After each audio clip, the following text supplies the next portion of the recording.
सोचिए अगर मैं आपसे कहूँ कि आपका जन्म कभी हुआ ही नहीं और आपकी मौत कभी हो ही नहीं सकती।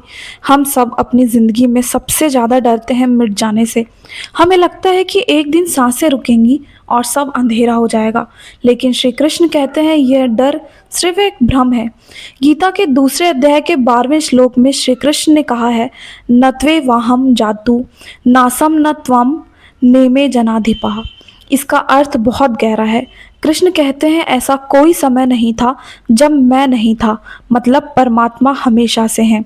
ऐसा कोई समय नहीं था जब तुम नहीं थे, मतलब आप यानी आत्मा हमेशा से है।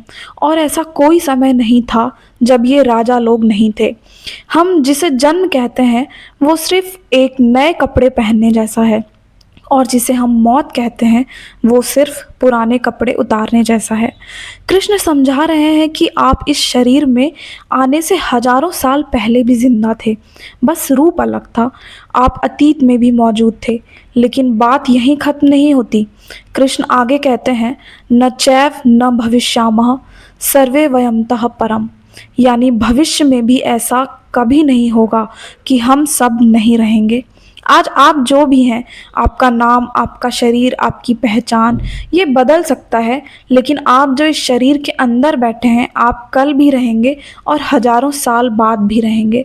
आपका अंत असंभव है, तो फिर डर कैसा? अगर हम पहले भी थे और आगे भी रहेंगे, तो यह जीवन सिर्फ एक पड़ाव है। आप अनंत हैं, आप अविनाशी हैं। यह श्री कृष्ण का परम ज्ञान है कि आप शरीर नहीं, आप एक अमर यात्री हैं। सोचिए कितना सुकून है इस बात में, हम अकेले नहीं हैं, हम अनंत हैं। अगर आपको भी श्री कृष्ण के शब्दों में सुकून मिला तो अपनी हाजिरी लगाने के लिए कमेंट में प्रेम से लिखें राधे राधे। सनातन धर्म के ऐसे ही गहरे रहस्य को जानने के लिए सब्सक्राइब बटन दबाएं।